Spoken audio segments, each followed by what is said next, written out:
I'm Shannon. I'm the Global Director of the ECHO Network. I'm also a Special Scientific Liaison to India with the Danish Academy of Technical Sciences.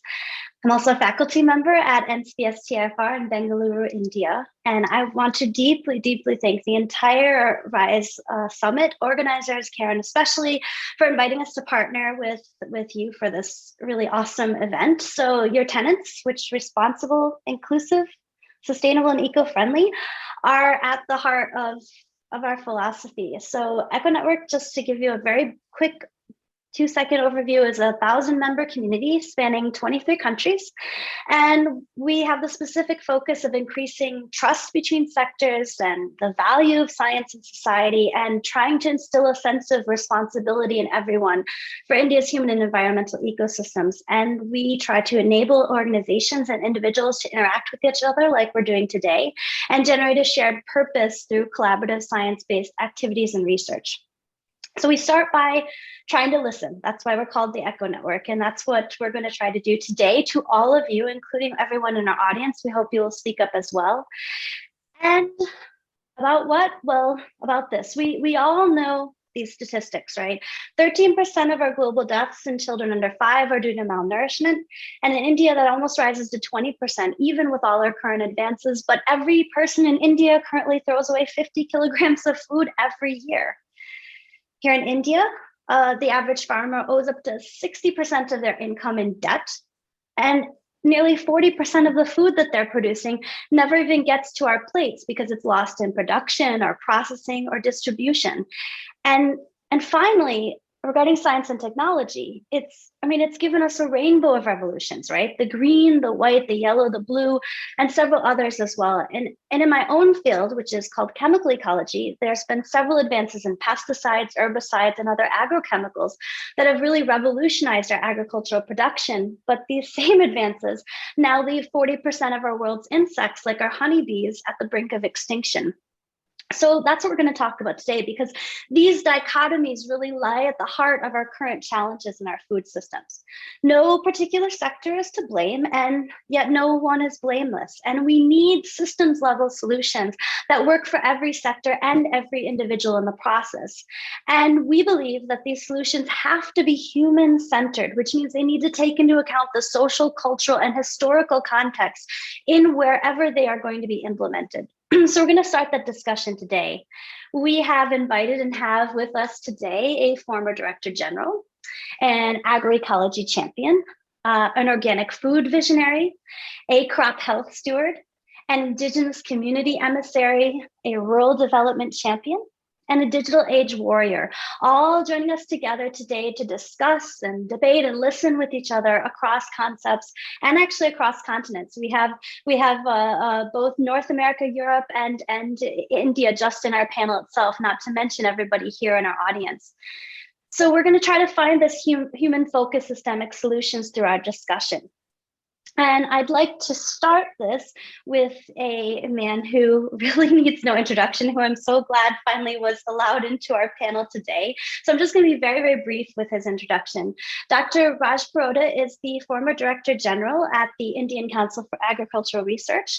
He's also the former Secretary of the Department of Agriculture, Research and Education, the Government of India. He has received a massive number of awards and honors, including the Padma Bhushan for his work in strengthening agricultural research. He's founded a large number of initiatives and committees and had headed societies, including acting as the founder and chairman of the Trust for the Advancement of Agricultural Sciences in New Delhi. And he's, I can say, really been a huge inspiration to me and to my own career in India. And I can't think of anybody better to frame this conversation and give us a little bit of background on this topic. So Dr. Purohit, thank you so much for joining us, and we'd love to hear from you. Well, can you hear me? I'm sorry. Yes, we can, sir. Welcome. I'm unable to get connected to video, but I hope you can listen. Thank you, Shannon and Karen, for inviting me to participate in this important sustainable agriculture and food systems conference, which is especially organized for the Global South. Eco Network is partnering in this effort, so I appreciate that. And Shannon had been associated with us for some time, and we also had submitted a report to the government about 2 years back, which is on the sustainable agriculture in general. And I would like to say that Global South especially is having major, concentration of smallholder farmers who are poor, and uh, almost Global South sustains 60% of the population, and 80% of the farmers are having less than 2 hectares of land. And in that context, when we look at agriculture in this region, had been quite old in terms of association with civilization, which was all around the Yellow and Indus Valley. And we see that this region also has enabled us to meet our food security through various revolutions. In the process, what has happened is that there had been over-exploitation of natural resources. And uh, lately we have realized after the COVID pandemic that we need to take greater care of our natural resources. The previous green revolution and the other revolutions also had been around the genetic enhancement and the improvement in productivity, despite use of costly inputs and more of the natural inputs as well. Uh, that means use of organic matter in the soil. So soils got deteriorated, and more use of water. The water tables have gone down, and on the whole, we use a lot of inorganic nutrients. And in the process, farmer found that his uh, factor productivity started declining. So putting more of the input is not the solution. And lately it has been realized that we need to go in for sustainability, maybe go in for technologies which are around uh, organic farming, use of more of biofertilizers, biopesticides, and technologies which can save on our natural resources, like conservation agriculture. And therefore, what is required today is a paradigm shift from earlier unipillar approach of using high yielding varieties, needing costly inputs, to that of integrated natural resource management. And the lesson we have got from the COVID pandemic is that we need to take care of our food requirement, especially by producing it where it is needed, which means local food systems must find greater attention.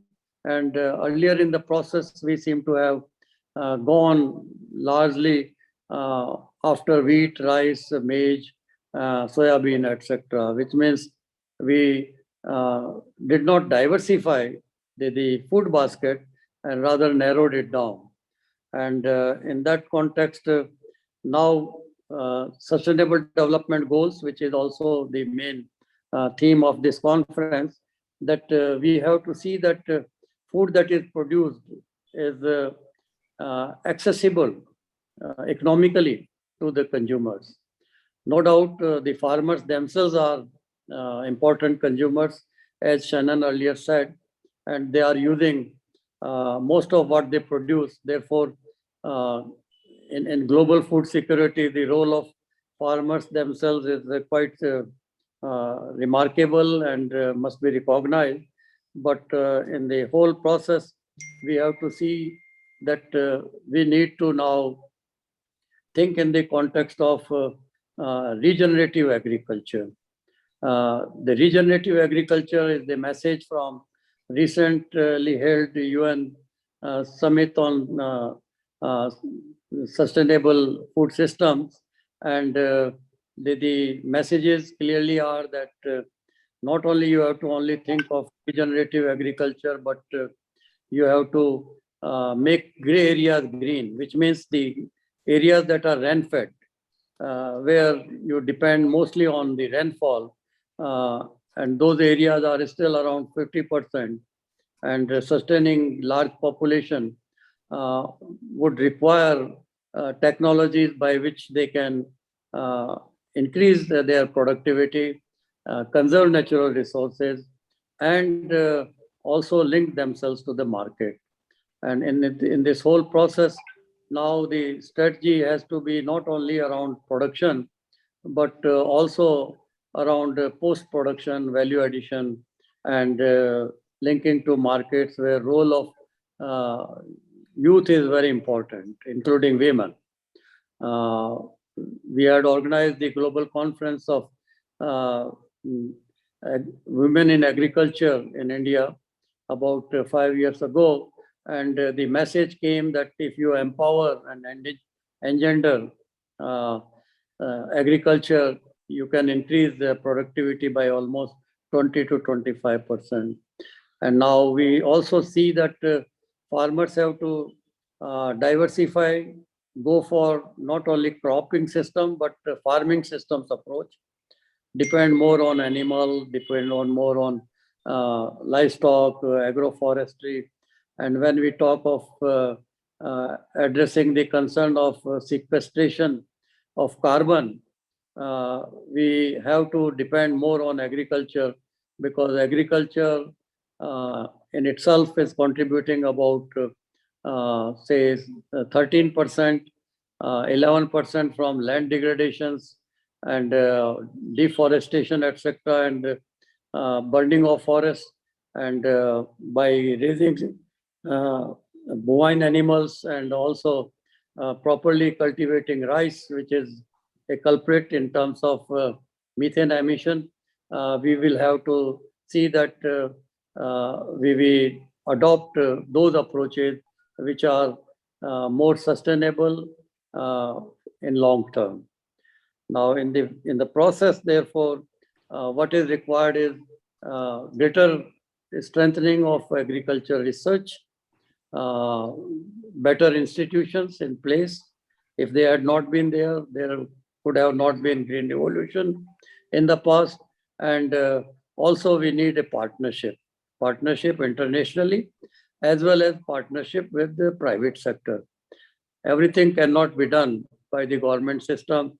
We know that now for specialty agriculture, whether it is a protected cultivation, it is urban agriculture, or whether it is secondary agriculture like producing mushroom or honey, or going in for approaches by which farmers can increase their income by looking at uh, low volume, high value uh, uh, things. And in that context, I do see that we need to think of again going in for uh, diversified agriculture, and that would require better extension approach, better involvement of youth. Farmers would require better knowledge, and also eco-region planning. That is the focus which Shannon always highlights.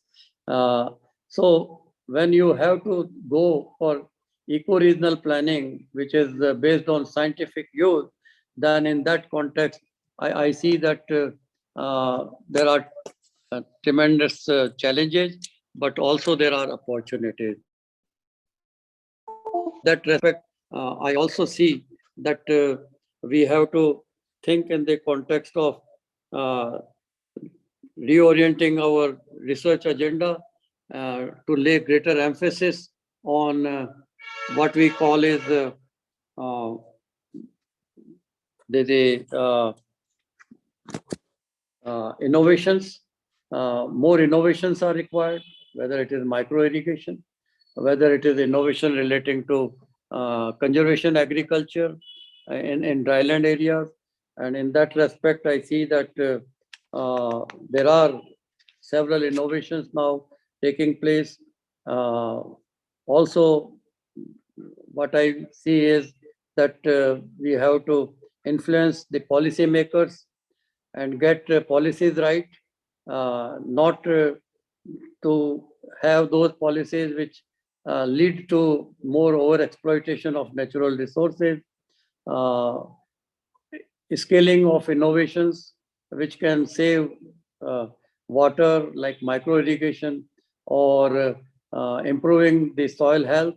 And One Health concept has also come after the Sustainable Food Summit, and whether it is soil health, animal health, human health. So in that respect, I see that there are tremendous opportunities, and for influencing policies, you require think tanks in various countries.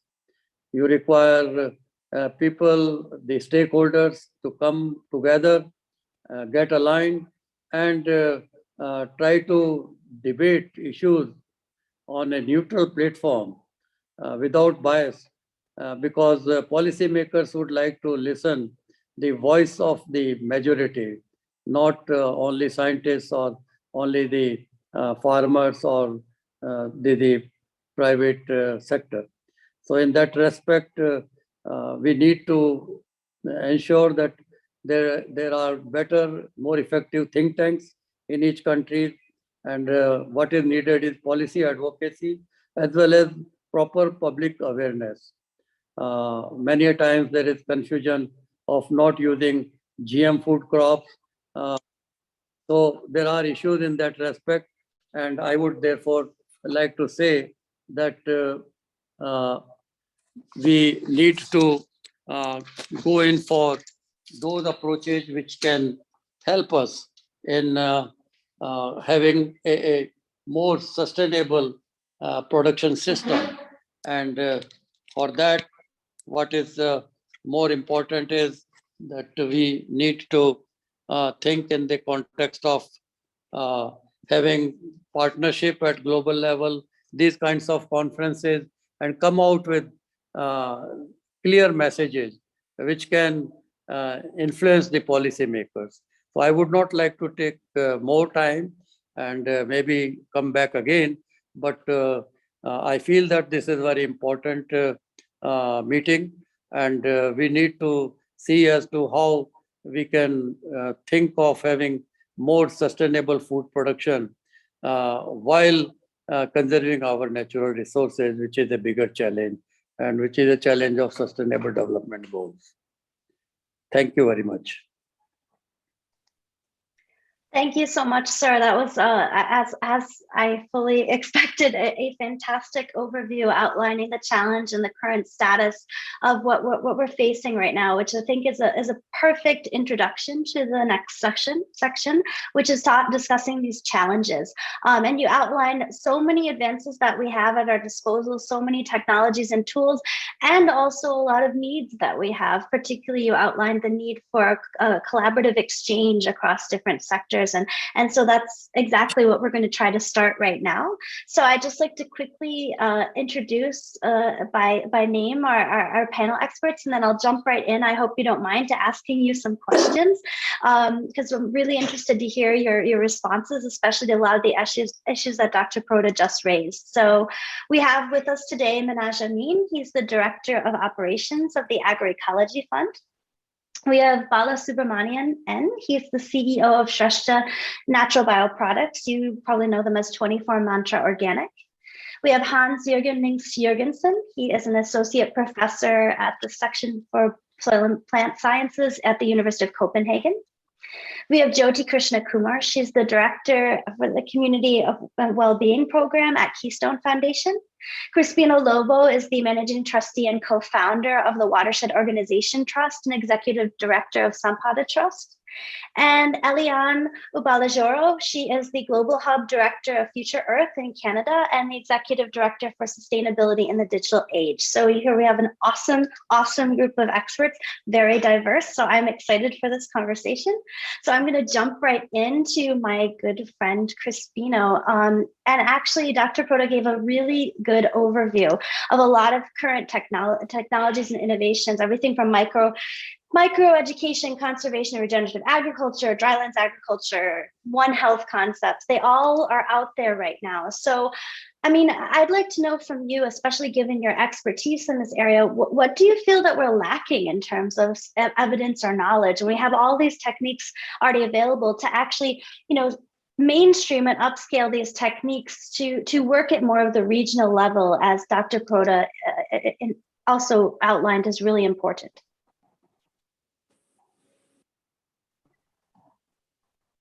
Maybe I'll jump in. I think so much is being done right now, but it's a lot of practitioners doing great work, but not necessarily academics who are highlighting the work that's being done by practitioners and showing statistically relevant comparative data with conventional chemical-driven agriculture. And I think that is limiting the amount of endorsements that is happening globally from government levels in terms of putting more money into ecological agriculture. In Europe, especially, there's a kind of a myth that ecological agriculture is really to feed wealthy people. And so something we need to break down is that the costs of ecological agriculture and productivity can be comparative while bringing back soil health, as was said earlier. The big issue is the urgency of reversing soil degradation around the world that is happening at an accelerated rate. And I think that needs to be taken into account in terms of looking at the contributions of ecologically driven agricultural practices in terms of improving natural capital. And I think also those are metrics that need to be developed and used in these comparative studies, and funding needs to go to these comparative studies. That's such a good point. I'd like to go back now to Crispina, because water is really heading this idea of ecosystems-based adaptation at the very local scale. And maybe you'd like to comment on these challenges that you feel that are necessary to overcome. Yes, I think agriculture has to be seen from two perspectives. From the systems perspective, because it's not an isolated activity happening outside the system in which it is nurtured and in which it unfolds, and also in terms of the environment in which it is happening. Climate change being one of them, the other being market volatility, and also, as Dr. Perrotta mentioned, the fact that we have approached agriculture largely from an extractive, an intensive approach to see how much of productivity we can get out of factors. That has in a way undercut the base on which agriculture is based. So these are the three big challenges that are being faced. The system, which is the ecosystem services on which agriculture depends, the health of biodiversity, land, water resources, is the key aspect to making agriculture sustainable and productive. The other thing is climate change has to be addressed. I mean, at least the risks it poses to agriculture need to be addressed. And the market issue has to be cracked, because at the end of the day, for the farmer, for whom agriculture is not about producing food for us, it's about earning a living and therefore making money. Unless that aspect is addressed, agriculture is going to suffer from the lack of attention and the lack of sufficient resources that it really requires. So I see these three big challenges as things that have to be addressed, particularly the whole issue of soil health, biodiversity conservation, and watershed management, or landscape or ecosystem-based management.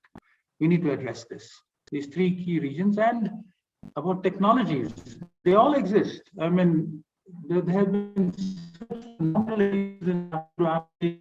artificial intelligence, development of sensors, computational algorithms. So much of science-based knowledge has been evolved. The key thing is to bring it together in a way that synergies are built and not one aspect only is given the free runway, you see, and to keep the balance in terms of a systems dynamics approach. Now, that's not easy, because when 87% of farmers are smallholder farmers and occupy, cover as much as 70 to 80% of the land holdings, then how do you bring the benefits of scale and technology and financing in this set of constraints. It's not impossible. It's quite doable in the new ways of organization and financing. But these are the things that we really need to address to make agriculture sustainable, viable, inclusive, as well as worthwhile for the farmer. You're absolutely right. And this is something that I think Eliane's a very nice response also commented on. And in order to do this, right, we actually have to think about the communities and work with the communities. This can't be something that we create in the absence of considering them. So that's why I'd like to come to Jyoti, because that's what you do. You work directly with communities. So what challenges do you see our farming and indigenous communities facing in, adopting these ideas that we just heard from Eliane and Crispino, and also from Dr. Perrotta during his address? Mm-hmm. Well, yeah, thank you, Shannon, for that question, and thank you, everyone, and thank you for this opportunity. Just listening to Dr. Perrotta and Crispino and Elaine, there was these terms that sort of stood out to me. Eco-regional planning, agriculture is you need a systemic approach to address agriculture, ecosystem-based adaptation strategies, and so on. And the fact that, when you're considering smallholding farmers, then you have to sort of have a very specific strategy to be able to work with these communities as well.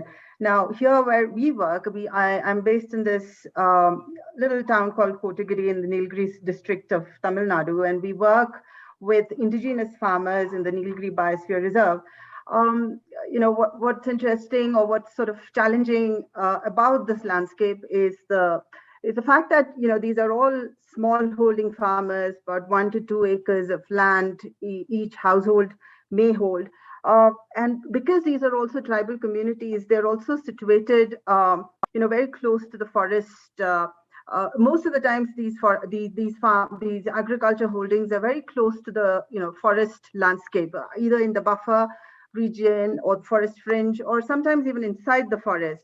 So the kind of challenges that everything that everyone has so far talked about in terms of different challenges of technology, how do communities adopt these technologies, all that sort of is relevant here as well. But I guess the additions to that is also in addition to that is also the fact that these plots of lands are not contiguous in nature. These are all patches of farm agriculture sort of lands that are sort of scattered. The terrain is very difficult terrain. These are not flat lands. So there's a lot of these nature-based challenges that these communities are facing. In addition to that, the fact that these are all rain-fed agriculture, water stress is a big issue here. Wildlife interactions are a big issue here. There are also institutional challenges in terms of in most cases, these lands are not tenured. Communities are in the process of receiving their land securities through the Forest Rights Act, but that process has not been completed yet. And so because these lands are sort of legally not recognized as, in the name of the household, the head of the household, both the husband and the wife, there are also a lot of challenges in terms of accessing a lot of the, institutional and other sort of provisions that are available at the state and the district level. So there are a lot of these institutional challenges as well that the farmers face. The fact that they are not organized well enough, the fact that they're scattered, access to market, infrastructure, technology. I mean, I was just listening to the union budget yesterday, and they're talking about all these fancy technology that the farmers are going to benefit from. But then, but of course, I was excited about the idea that, they're going to be, all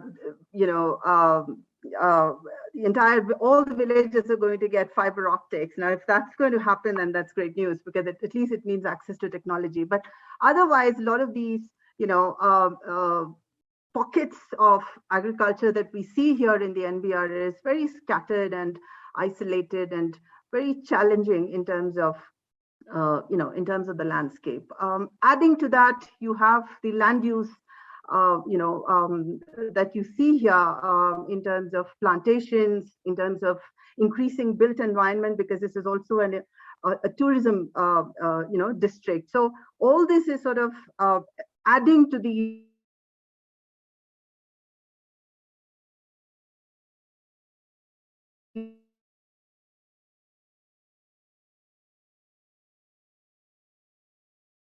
these are all sort of part of the larger mosaic of landscape, where you have a combination of intensive inorganic farming practices, you have monoculture tea plantations, and then you have a small patch of farmer that is trying to practice organic agriculture. So how do you sort of address these sort of complex arrangements in a landscape? And so I would imagine more cross-sectoral discussions and open dialogues are sort of necessary. So, yeah, these are some of my initial thoughts on this. This is great, Jyoti. You actually brought up this important concept of transitioning to new types of systems, which actually in many cases are very old types of systems. So I'm going to come back to that in a second. But in your mention of organic farming, that also has another side to it, which is the market and the consumer side. And that's why I'd like to go to Bala for this, because this is where he's really as an expert. And I'd like to hear from you, Bala, how do we change market and what challenges do we have at the market level to ensure this sort of supply and demand for these kind of organic, natural, regenerative sorts of products, so that we actually maintain this, the supply chain? Okay, thanks, Shannon, and it's great to be here, listening to a lot of experts. From my perspective, before talking about organic, I would like to comment on some of the opening remarks which was made about 40% of food in India getting wasted, right? From post-harvest to the time it reaches consumers. And I started with a semi-government project called Fruits and Vegetable Project in Delhi, where we set up physical stores. Probably the first time in India, we had organized retail stores selling only fruits and vegetables. And from then till date, I think a lot of people have talked a lot about, the losses we have post-harvest in India, especially. And I think, you look at it holistically, very little has been done about it. Now, of course, it's a different point. A lot of it gets consumed by different income segments, etc., etc. But in overall terms, I think we have not even addressed that basic fundamental point of how we manage food in our country, right? From any crop, whether it's vegetables or grains or whatever. I think it's really, we're far away from efficiencies in that sense. And so I think the point I'd like to sort of stretch is that when we talk about organic farming, or what we are trying to do here is to ensure three things. One is to make the farmers earn better livelihood. So some of those points which I mentioned earlier, in reality, a small farmer holding even 4 to 5 acres, which is about 2 hectares of land, hardly earns as much as the folks in the city pay our drivers, right, in a month. And so, it's really tough, very tough for the farmer to sustain something. And he becomes completely risk averse, because as such, he's earning so low. And for him to take any risk of doing something different where, there could be a pest attack, there could be a drop in yield and so on, it's very tough for him to work with that, because, he's just not equipped for it. And of course, the second part of what we do is try and help in our own way, improve the soil conditions and therefore the environment and all of that. But then when you look at from there to even basic storage conditions and what goes in terms of, the kind of costs involved to make the produce really safe for consumers, it is not just about the organic farming and the yield and everything. The whole value chain, supply chain is definitely more expensive than what you would traditionally do, right?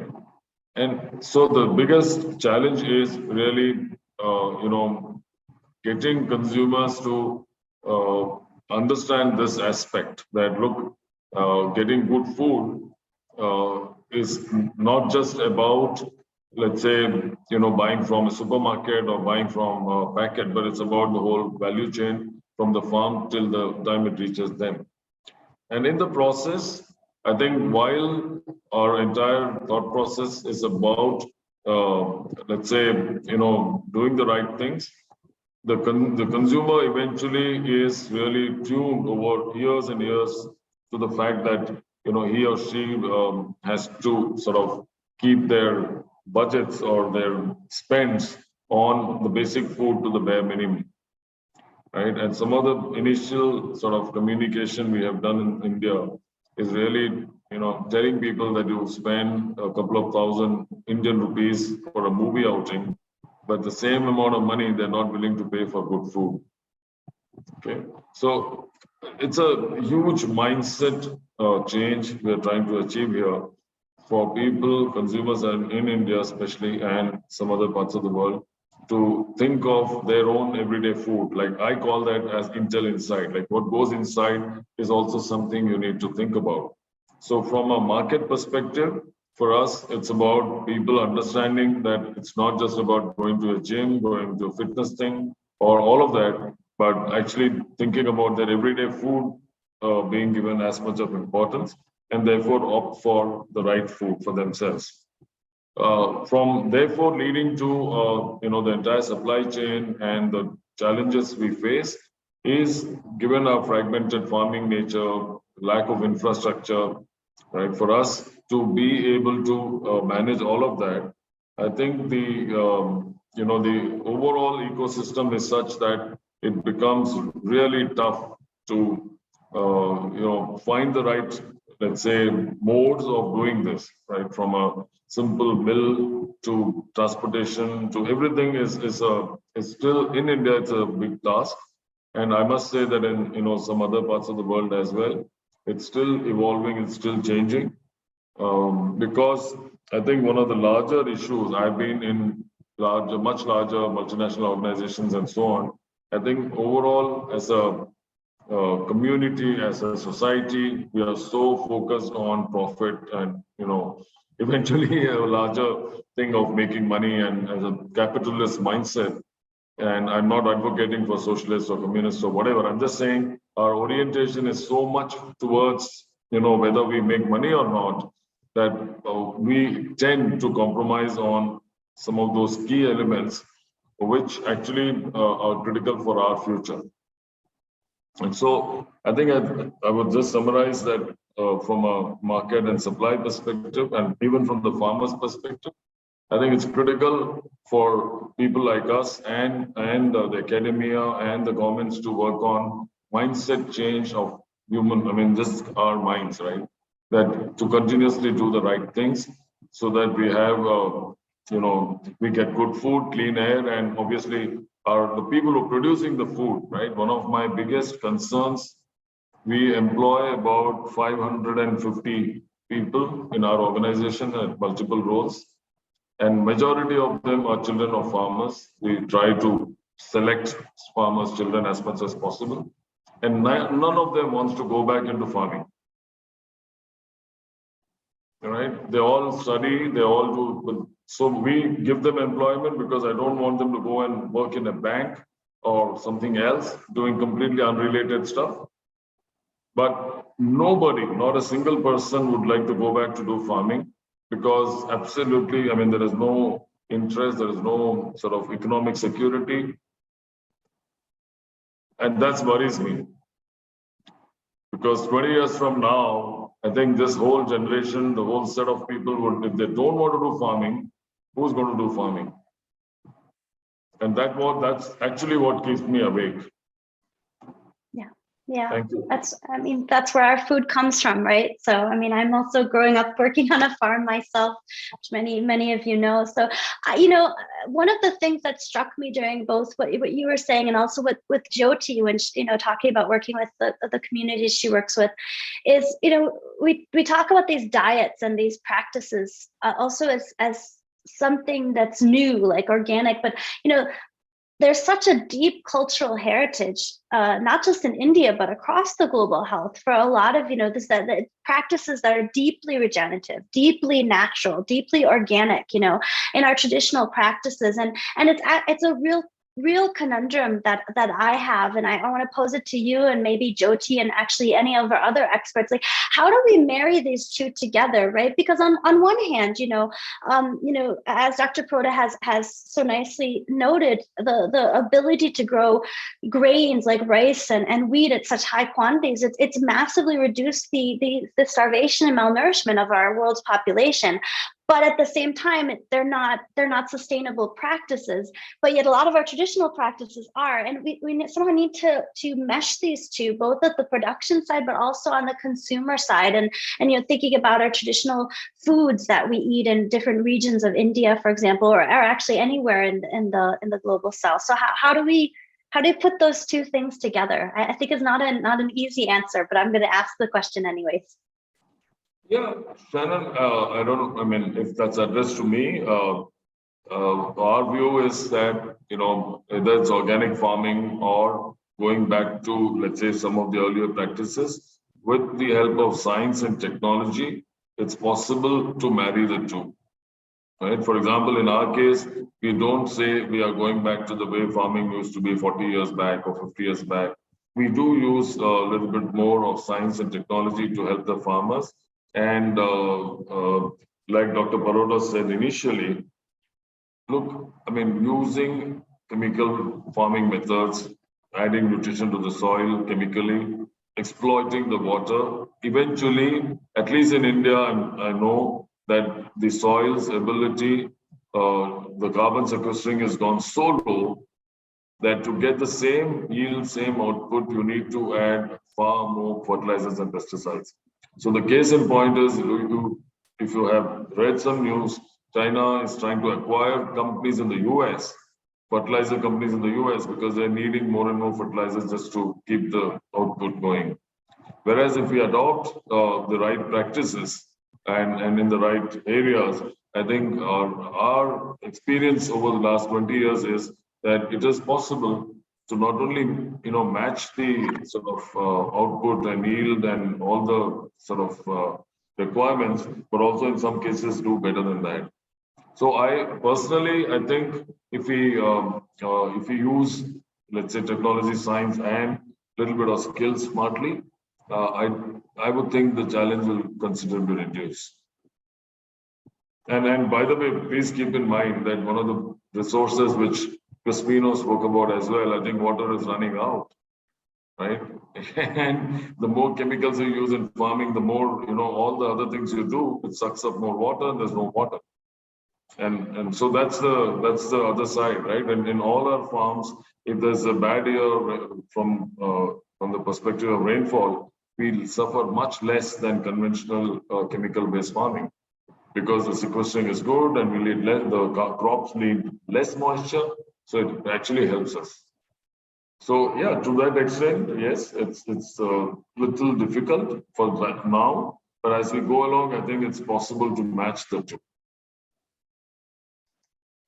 Good. I'm glad to hear that. And I think on that hopeful note, I think let's slowly transition, because I think you've all really outlined some very important and the key challenges that we're facing right now. So I'd like to transition a little bit and now start talking about how we're what capacities do we have, what capabilities do we have to be able to address these problems. And what we believe at the Eco Network is we actually have everything's available. We just actually have to put it together. We just have to work together to solve it. But everything is out there. There's not, already. So that's what we believe in. And I'd like to come to you, Eliana. And there's actually a question in the chat that was raised about, that was brought up actually earlier by several of our experts about the, our loss of farmers that's happening worldwide. Loss of farming community, and I'd like you, because you work on such wonderful systemic levels, and you work a lot with young people all over the world. How can we actually make this more interesting for them is one of the questions, and also in general, what kinds of opportunities do you see to address these issues that have been mentioned about adapting ecological and smart food across the global south, because you actually work in several different regions? So in terms of the young people, one of the things that I think it's how to make agriculture farming sexy again. And so part of it is there's a lot happening around digitalization and what I would call real smart agriculture. It's not about just using small amounts of chemical fertilizers, but really going completely ecological and using technology to connect with consumers directly, connect with tourism industry and sell directly, and as much as possible have the revenue stay with the farmer and have their revenue become not only a user of digital spaces but also a producer of knowledge and own that knowledge in the digital space. So I think as we make the production and value chain systems more digitalized, we can empower farmers, and we can actually have them get more revenue out of the work they're doing, not only from the food they're producing, but also from the knowledge they're bringing within the digital space. So I think that's part of how we make it more effective. The other thing, what we know, for example, for me, I'm from Rwanda. We know that the millionaires, billionaires in Africa that are coming this century are going to come because they're going to be in the agribusiness space. Africa's population is doubling between now and 2050. So whoever feeds that population will have a lot of power. How we ensure that money that would come from that goes to local smallholder farmers, not importing billions of dollars worth of food, is very critical.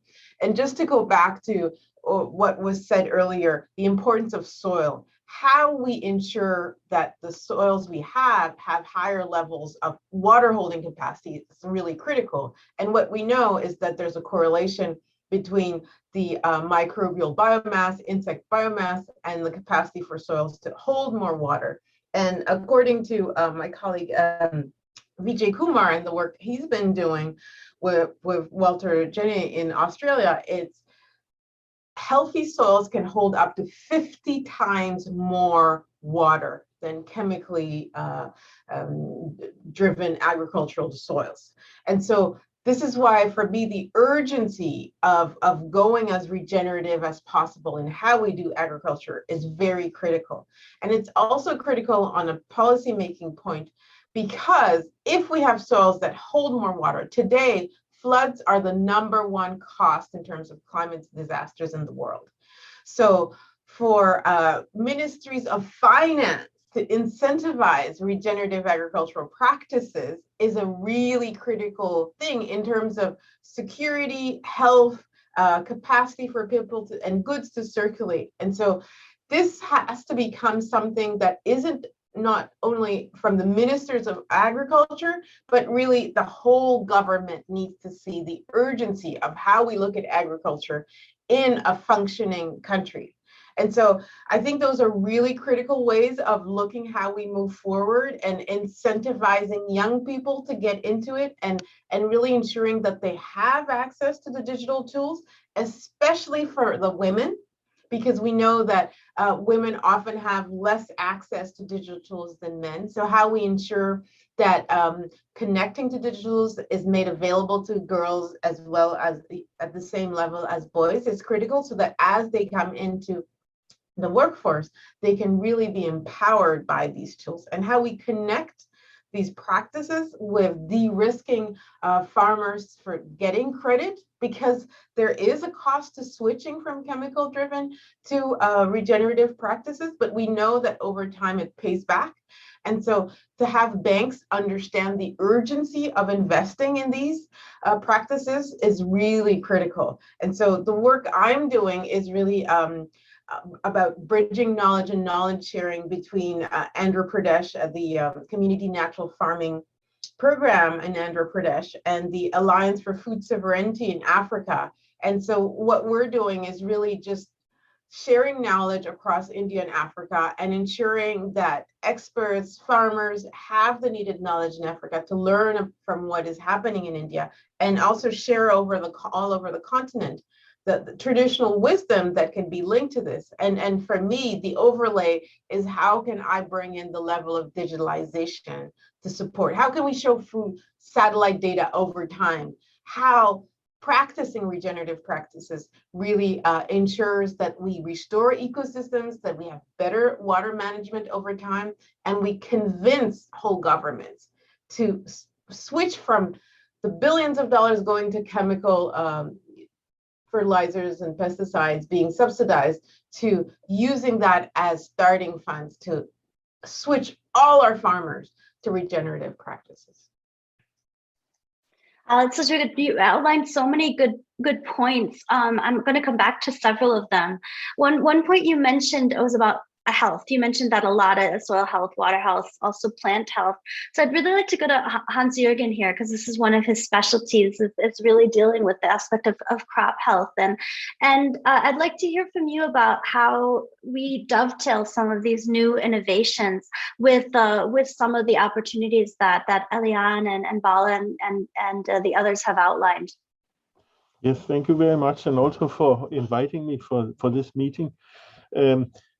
I think we have the same challenges, maybe at a different level, but the basic problems are the same. And in our agriculture, pesticides are getting fewer, not only because they are banned, but also because they lose their effect because they have been overused. And therefore, there's a great interest in finding all these new crop protection agents like biologicals and so on, and that will be something we'll see a lot more, because they will simply replace the chemicals. But at the same time, we have also some years ago, though, some calculations were made. If we banned chemical pesticides completely, and then we could not produce as much food as we have done previously. So I think maybe this is something which needs to be considered. Can we sort of take all these things out just like that, or do we need some transition zone? And of course, there's a lot of other issues. Regenerating the soil is a very important thing, and we have been using these kind of not very good practices for a long time. So it's definitely something where a lot of things have to be done, and we have to think it into a holistic approach, not only focusing on one of the things. But the thing which may be of concern is, how do we actually make the farmers, if you sit and have a very small area, can you do mechanization then? How would you sort of implement that? Do you need to go together with a lot of other colleagues in the area to do that? And I see that as a very big challenge. And then we have all these climate changes which are also coming, and flooding is one thing. Salinity is another approach. If you use irrigation, you can also get salinity problems in your crops. And these are things where we definitely need to work together with both the farming community, but also researchers who have maybe some of the ideas. And then the link needs to be established, and I think that could be somehow academics could work maybe with advisors and so on to implement these things. That would probably be a way forward. And also this public-private partnership, that's important. And here in Denmark, we have, or in the southern Scandinavian part, we have a network now for this biologicals to be used to improve agriculture. It's called Plant Biologicals Network. And that is both industry organizations and universities in the southern part of Scandinavia, which are working together. We have meetings and this network where we can talk together and exchange ideas. And this is not only for crop protection, but it's also biofertilizers and so on. And one final thing I would say is these losses we have heard about, they're really important. It's so much food which is lost. And one thing which I have started to be very concerned about is mycotoxins. And mycotoxins are in a lot of food. I heard estimates that 1/4 of the population of the world, they eat contaminated food. And mycotoxins problems are sort of to increase due to climate change. And even here, we have not had, our climate in Denmark is very cold. We have not had aflatoxins, but recently it has been found here. So unless we are really taking care of the whole value chain from field to storage, then we risk having a lot of losses in the future, and people get sick from what they eat. So this collaboration between scientists and farmers organization, I think that's really, really important, and also the private sector. Thank you. That's a really good point. I should just mention to you, because we haven't talked so much, we have a mycotoxin expert in our network who's very, very active. She's an active collaborator. She's from Cornell.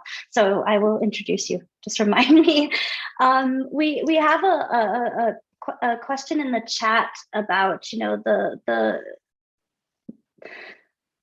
farmers' concerns, you know, the debt cycle. And I mentioned this in the beginning, and you know, this famous, you know, issues that our farmers have, including suicides and things like that. And Eliane mentioned during her comment about these support structures. So this is where I'd like to come to Minaj, who I haven't called upon yet.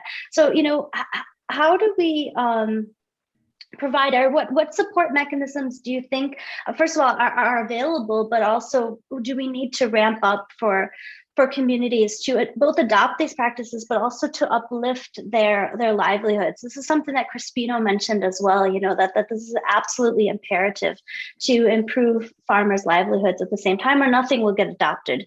So, you know, Min, could you comment a little bit on this? Thank you, Shannon. Good evening, everyone. It is a pleasure to be on this panel. It was heartening to hear all the previous panelists, and I kind of more or less agree with what they have said. During my travels across the country, what I have noticed is, despite, you know, serious efforts by our CSO partners, the adoption to organic or you know, chemical-free farming, if you like, is limited to a small portion of a farmer's land because of a number of reasons. And some of them have already been, you know, pointed out, marketing being one, lack of support with respect to capital, also lack of availability of bio inputs, and so on. So my few thoughts around this is, one is what's already been said, to look at the whole thing from a systems perspective. But I want to define this system from a perspective of,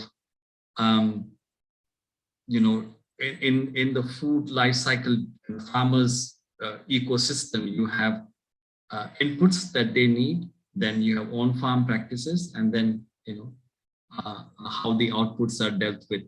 And in each of these areas, what we have found is when our partners are working very hard to implement a project, they are not looking at the entire gamut of things.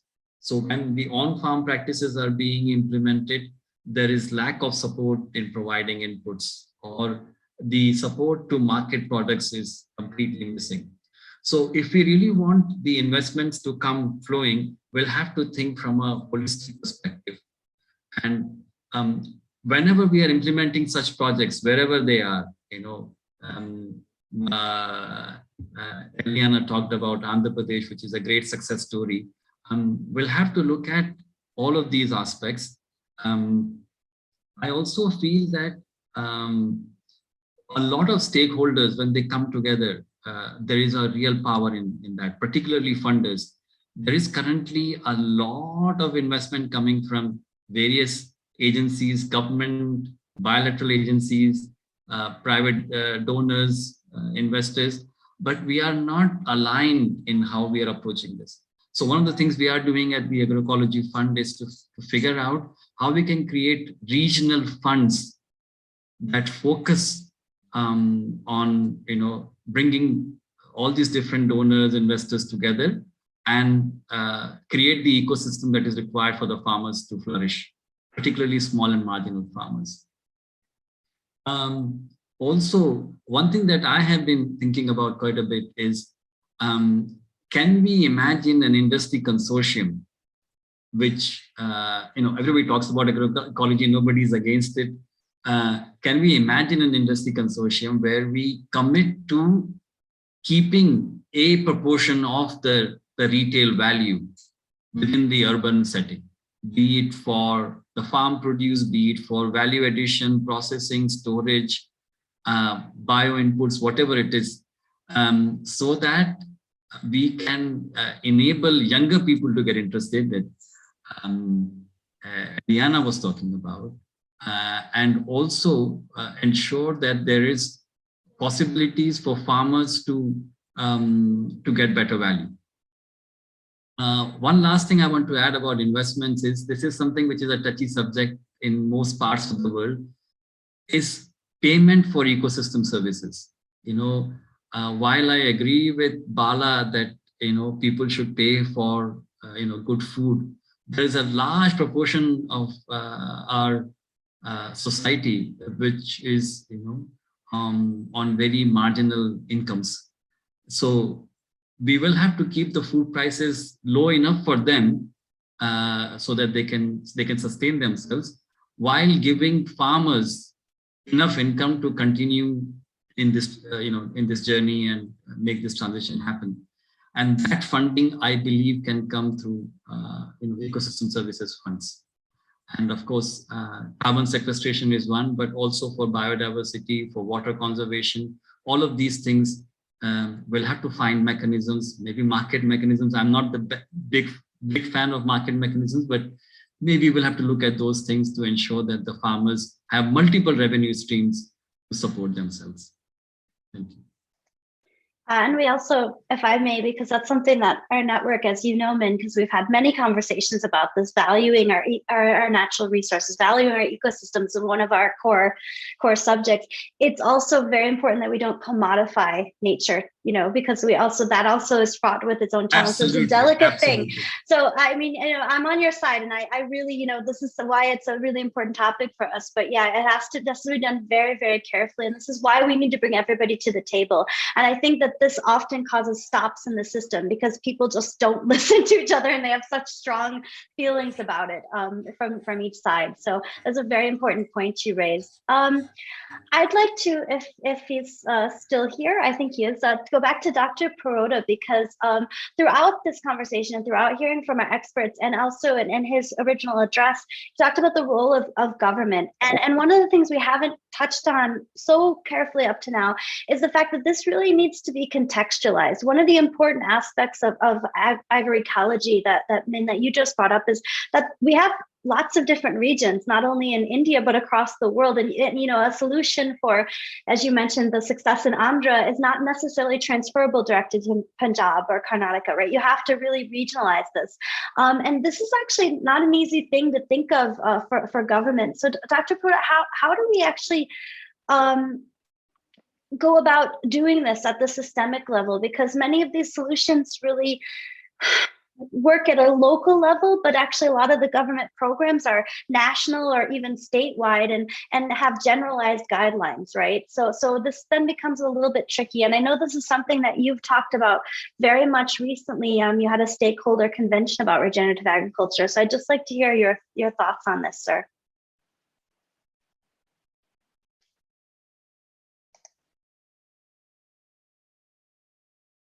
You need to unmute yourself, sir.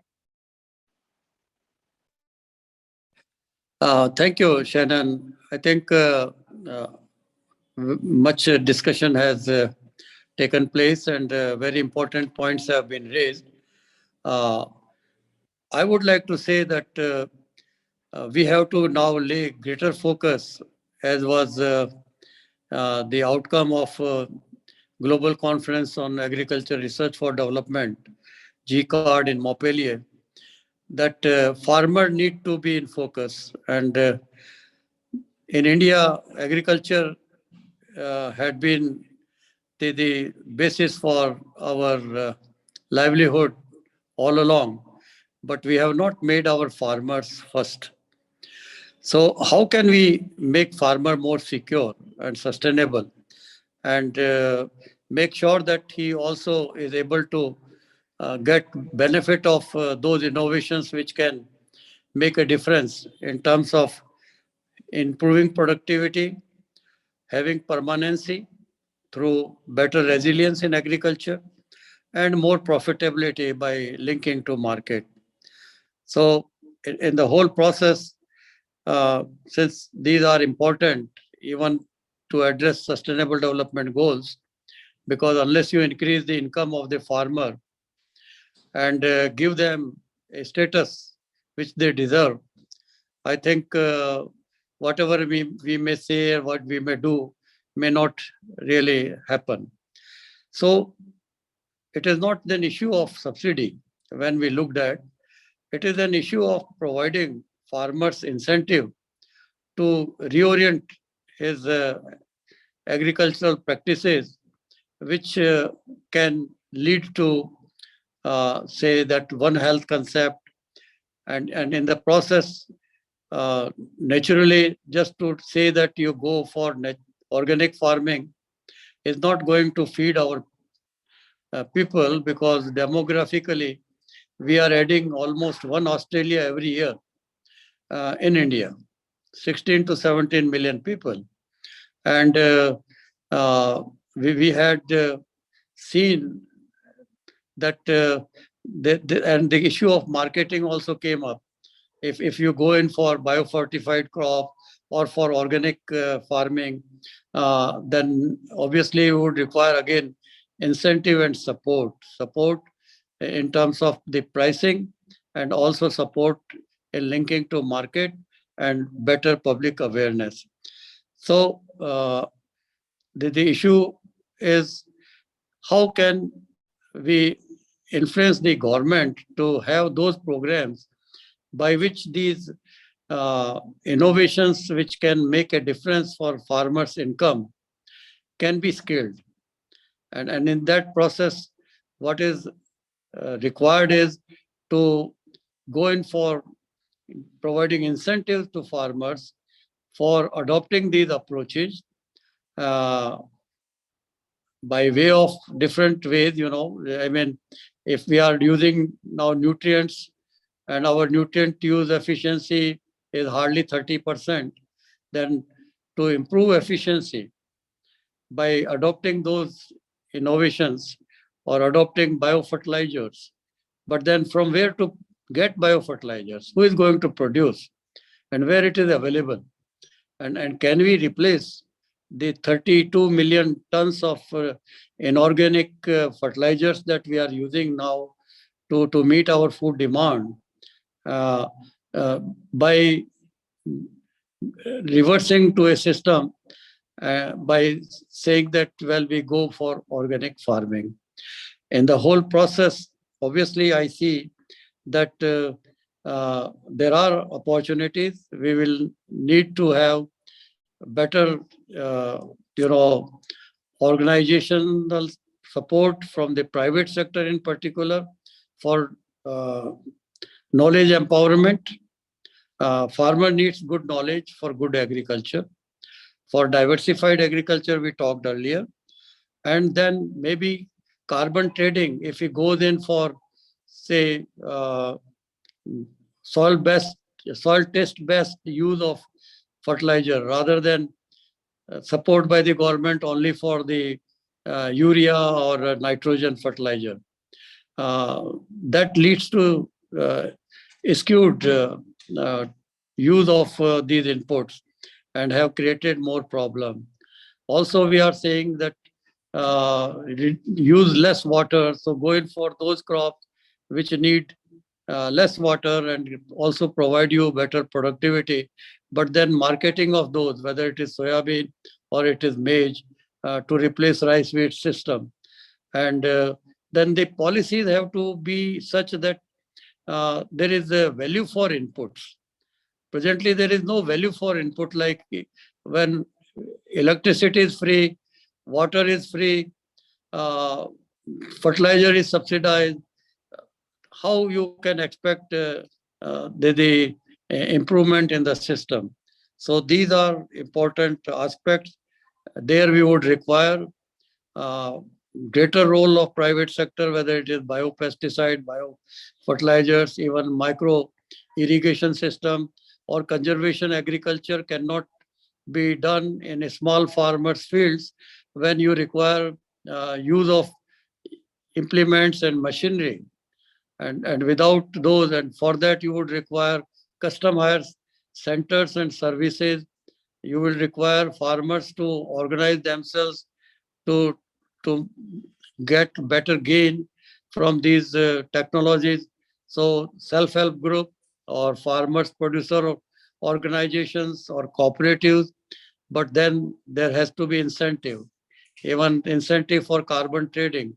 Private sector is willing to come forward, but then we need models, and models by which the farmers can be uh, encouraged to adopt those kinds of practices which can lead to long-term sustainability. So it is not the green revolution, but now we need evergreen revolution. And for that, we would certainly have to come out with those kinds of policies and programs and extension approach by training our youth to provide inputs at farmers' doorstep, produce these biofertilizers or vermicompost or other kinds of useful growth regulators and so on, or promoters. And then also have technologies which can help, like genome editing, artificial intelligence was talked about. Now use of drone is being encouraged. But it would all require better informed farmer who really can take benefit of these. And obviously, much has been said that we cannot waste food. We have to also make sure that whatever uh, farmer is able to produce is not wasted, but properly utilized. So maybe rural-based, low-cost value addition opportunities to be encouraged by policies by the government. And therefore, I see that you need a twin pillar approach, a kind of policy advocacy for right decisions. Uh, it is not using more money. It is the same money which we are spending currently, say about 3.5 or 4 lakh crores of rupees, which are used in the subsidy or farmers credit or waiving of their loans. or on electricity by state and the central government. If you can incentivize and tell farmer that you use these approaches, which are more sustainable, you will be given benefit through direct transfer in your account. But this is requiring a bold decision, policy support, and also we are aware that in climate change, India is doing well as far as the two aspects of using the alternative sources of energy, and also by reducing the emission of greenhouse gases by going for stopping coal factories, or going for CNG, or going for electrical cars, and going for also solar energy. But the third aspect of carbon sequestration, which has to be also addressed effectively under the Paris Agreement, would require effort through agriculture, and agriculture through sustainability, or sustainable agriculture through conservation agriculture, and through agroforestry. So there are options, there are opportunities. I think we need to have much more better, informed knowledge, both for policymaker as well as for farmer, to reorient their current practices and policies. Thank you very much. So that was a perfect call to action. Actually, you really outlined, that there are a lot of possibilities here. So I'm actually going to come to each one of our experts, and actually some of our panelists who have joined us, who have been very active on the chat, and ask you a single question. Okay, so I've rolled up my sleeves. Okay, so now we need to get started, right? So, I think we're all here because we want to see something happen, right? We're not just thinkers and talkers, but we are doers as well, right? So I'd like to know from each of you, because you all represent, you're all important and vital in your own right. You also represent the very diverse aspects of this issue. Where do we start? What do you think is either the first or the most important? You can choose that step that we need to take. If I need to say, okay, what do we do? What would be your answer? I'd like to go to Minaj first, if that's okay.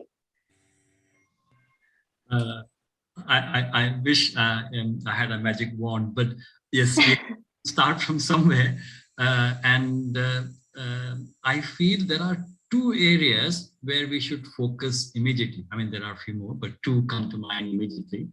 One of them, like Bala keeps saying, create consumer demand. And I have been talking about this around, on global platforms also. Consumers are attracted towards, better food for various reasons. Like in Denmark, where the market share has gone up to 13-14% now, it's because they're concerned about climate change, citizens over there. In India and in most countries, it's going to be health.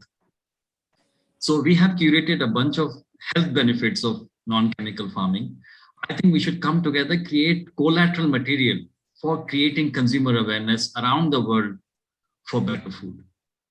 That will incentivize farmer more than anything else to move in this direction. The second thing is creating multiple streams of income, like we talked about earlier, and one of them being, paying for ecosystem services. And finally, if I can make this point, I said two, but the third one is around making this, like Eliana was saying, glamorous and interesting for the young people. So there are a number of possibilities to create enterprises which are on farm, around farm activities in producing food. We need to bring that to the fore and get our youth interested in getting involved with that. Thank you. Thanks, Minaj. So you mentioned Eliana, so I'll go to you next. What do you think? Okay, just needed to unmute myself. So I think for everybody, it's really start where you are, because we need expertise and influence in so many places. We need them on the ecological understanding. I just saw a question on permaculture. Permaculture is associated to many different regenerative practices. So just being able to increase literacy around the regenerative side, increased literacy for policymakers, for bankers, for micro lending institutions, increased literacy of cooperatives. I have colleagues at Digital Green that was started in India and now have also offices in Africa where they're using videos for farmers to train other farmers in practices that they know. It's about going from resource-intensive agriculture to knowledge-intensive agriculture. So it's also about how are we turning networks into communities of practice that are sharing knowledge and multiplying it and expanding it and scaling it. And so it's really, we all have a place. If somebody has an expertise in communications, marketing, and design, that can be the place. In terms of logistics, we know that on average, a third of food is lost because we don't have the logistics across value chains. If we were, I look at my country in Rwanda, I know like one of my mentees, she started a company called Food Bundles to connect farmers with consumers. So the farmers delivers directly to the consumers. So then you can have a system where you have zero waste, because what you need to sell is going to your consumers, and the waste on the farm can be used in terms of carbon sequestration, in terms of increasing the organic carbon in the soil and increasing soil retention. So there's so many ways all of us can contribute, but it's start from where you are. That's what I would say. Thanks very much, Eliana. And actually, Hans-Jürgen, so Minaj mentioned Denmark is increasing its market share because it's worried about climate change, which actually all the Nordic countries are constantly talking about right now. My husband's Swedish, so I know this very well. What about you? Where do you think we should start? Yeah, I would say that I buy a lot of organic produce, and that's also because of the health aspects of it. Because I don't want pesticide residues if I can avoid it. But I think what we just heard is that we should start where we are, and we actually already have quite a lot of knowledge how to do things properly. But the thing is to get it implemented, and I think that's a very important step. And we heard different things. Farmers selling directly to consumers. We have that as well in Denmark. There are also small farm shops that could be difficult because India is somewhat bigger than Denmark. But all these direct aspects would be good. But if we could sort of get the knowledge which has been generated in academia out and get it used by the farmers, and there are many ways. We heard that training and in Denmark, we have something called ERFA groups. That's something where farmers meet together and discuss things and how we can do it. That could be implemented, but we need some advisors involved in this. Somebody who maybe can link from hardcore science to sort of more practitioner-friendly information.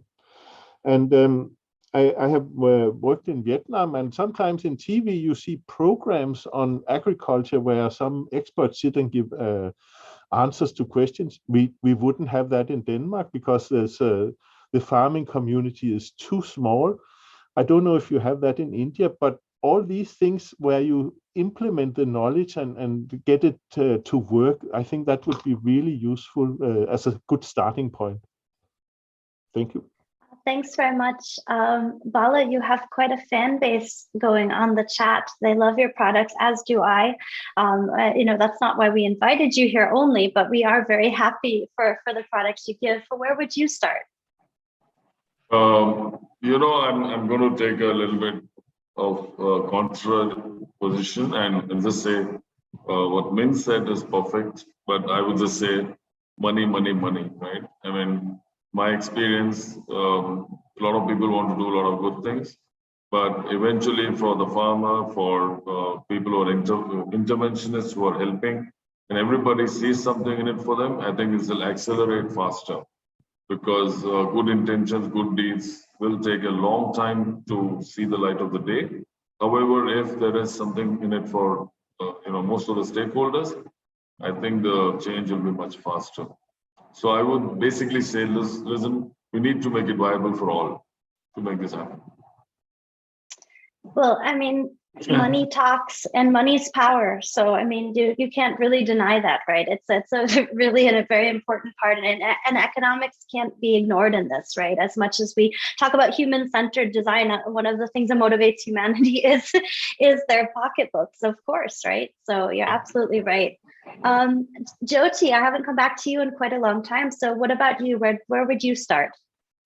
I've been just sort of listening and just fascinated by everyone's thoughts and ideas. And I was just sort of reflecting on, what do we see here? And just one quick reaction to what people were saying about, making young people interested and getting them back to farming.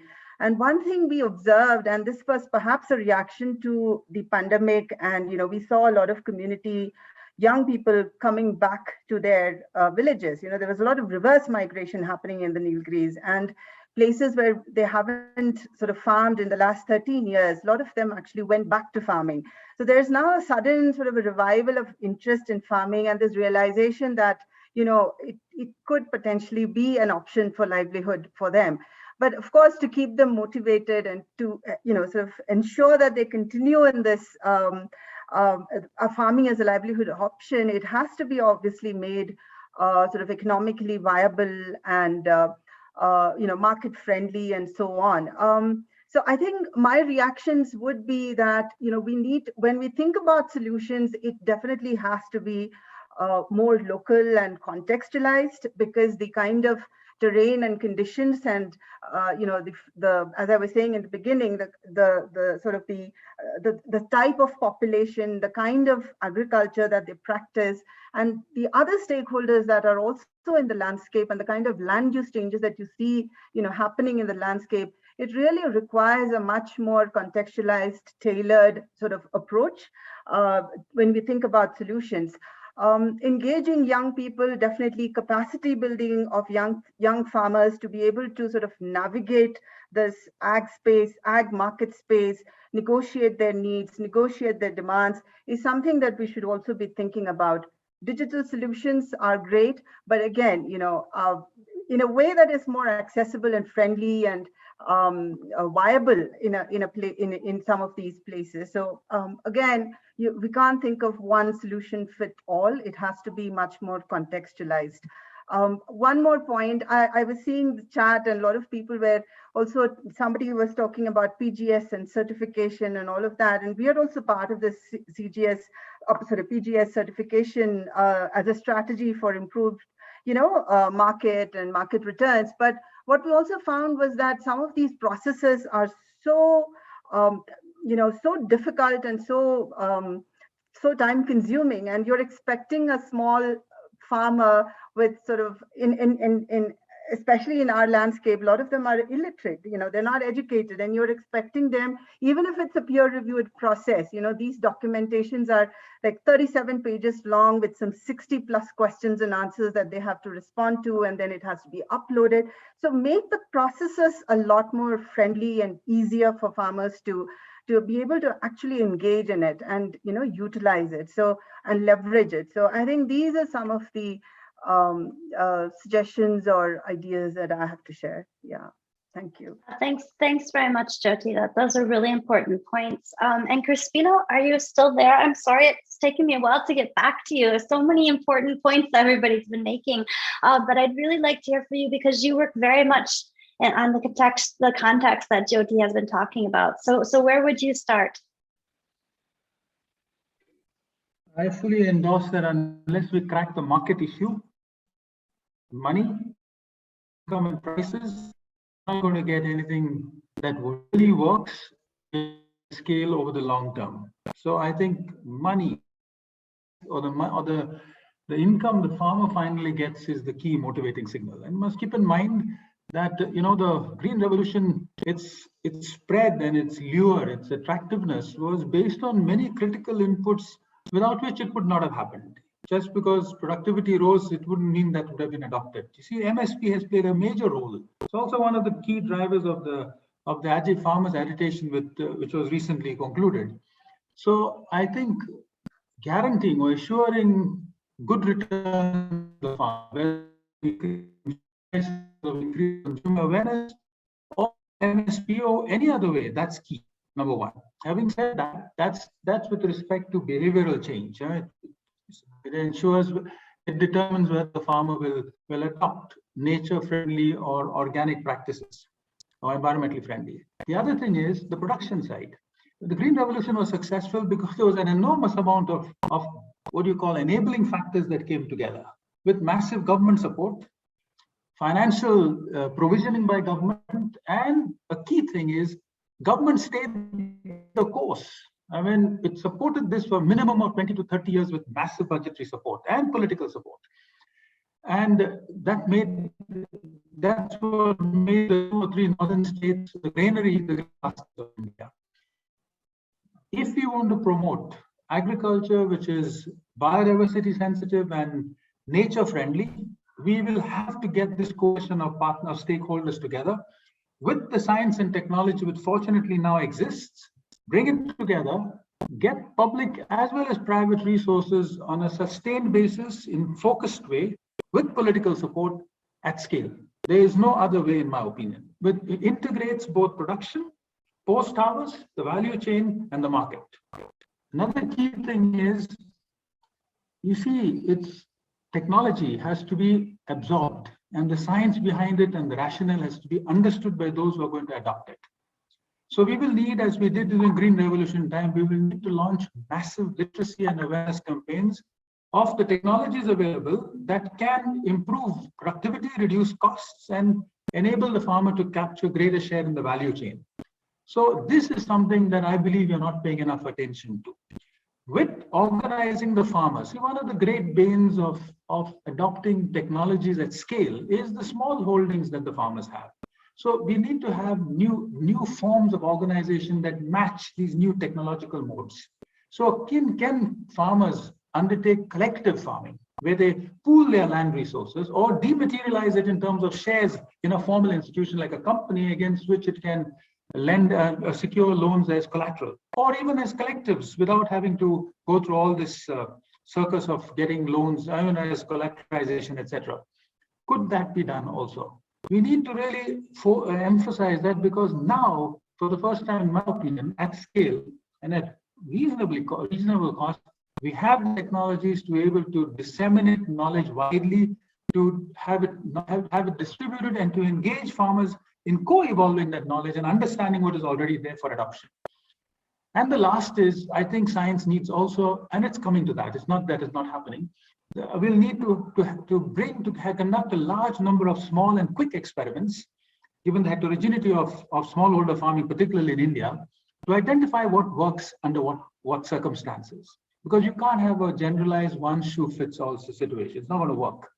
So having done that, can we evolve paradigms which are micro-based, suited to specific ecologies that farmers can adopt rapidly, supported by government and other stakeholders right down to the consumer level, to make this entire paradigm shift.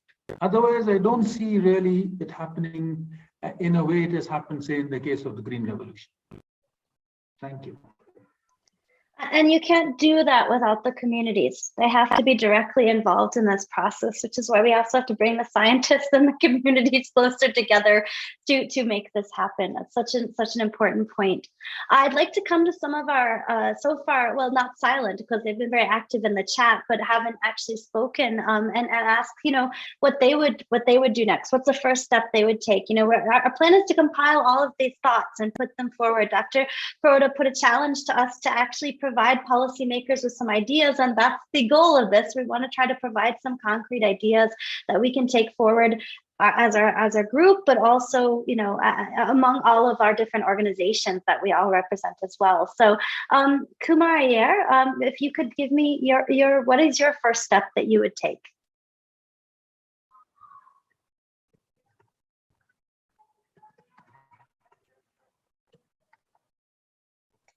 Kumar, are you there?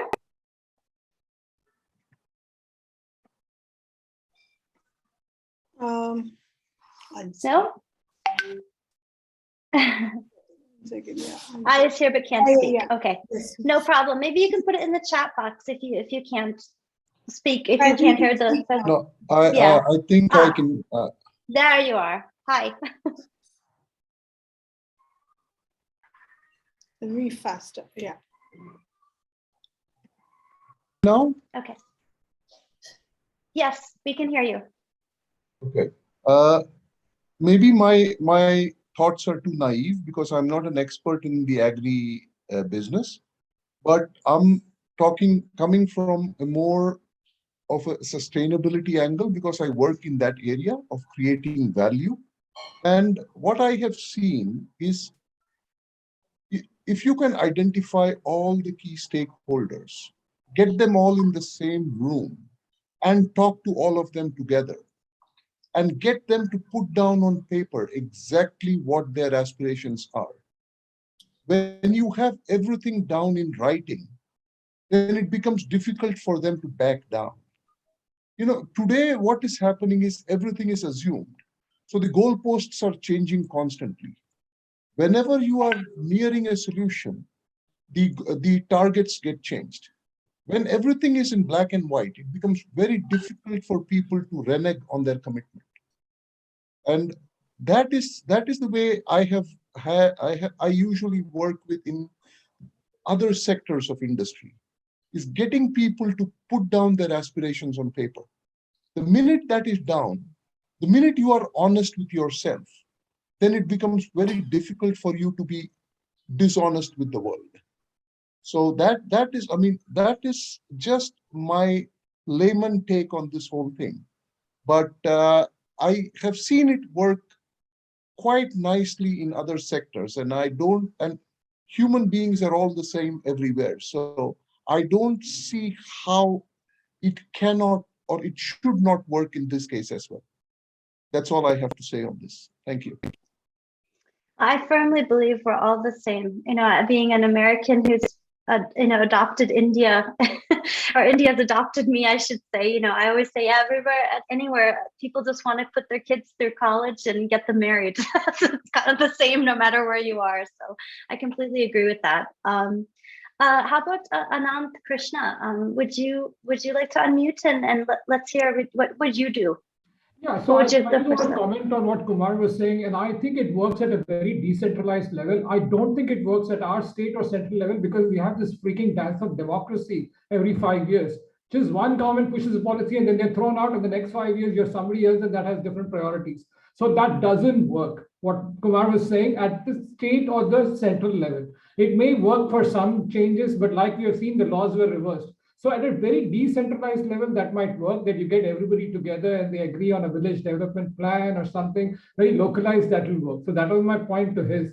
But we are doing work with what I do right now, just similar to what Digital Green is doing, engaging farmer to farmer interactions and all that. Through awareness, through independent and being non-partisan. We're saying, get the politics and the policy out. Let's focus on success stories between farmers and, give some, heft to that.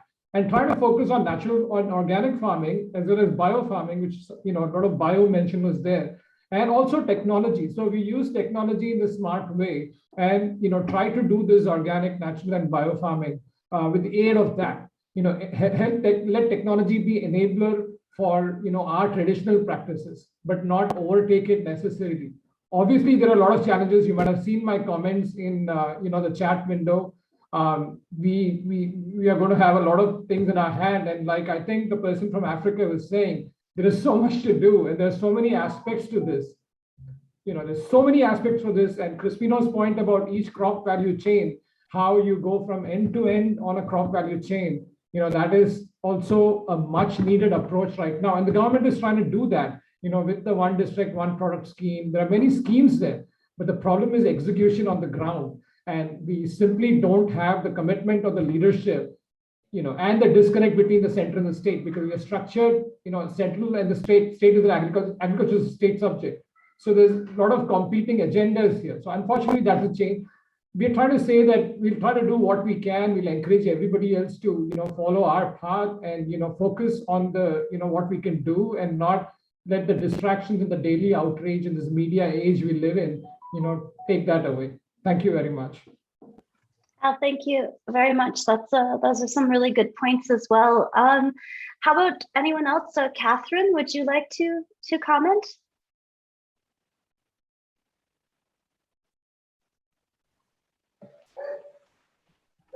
Are you addressing me, Catherine Pradhan? Yeah, yes, hi. I'm just a lay person actually, but we have a village, very small village, Samthar, and we have this community, our Lepcha community and the Bujel community. And there I have seen around about 25 to 30 years it's been. And I've seen that they have been growing crops, the same kind of crops are growing every time. That's why I asked the question now, what is regenerative farming? Because I'm learning during this COVID lockdown, I learned a lot about all the farming system, and I came across this permaculture and their system, and then I was quite attracted to it, and then I was trying to practice it.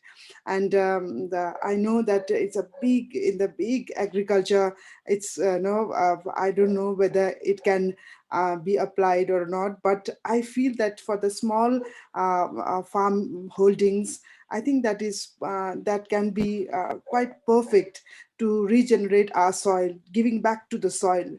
No digging method, but giving back to the earth, and concentrate in making your own compost, and through your biomass, because we tend to throw away, and then grow more trees, because that gives us the biomass. So that's what I learned, and that's why, is it one of the regenerative method for the small holdings? I mean, regeneration is, there are things that are considered regenerative agriculture. There's also ecosystem-based agriculture. There are many, many things. So, I think most of us agree that there's multiple ways to get to the end, but the things that really give back to our biodiversity, give back to our ecosystem services, give back to our soil, air, and water are the things that are always going to be welcomed, right? So I mean, tree planting gives rise to many things. It gives home for birds. They eat insects that eat our crops.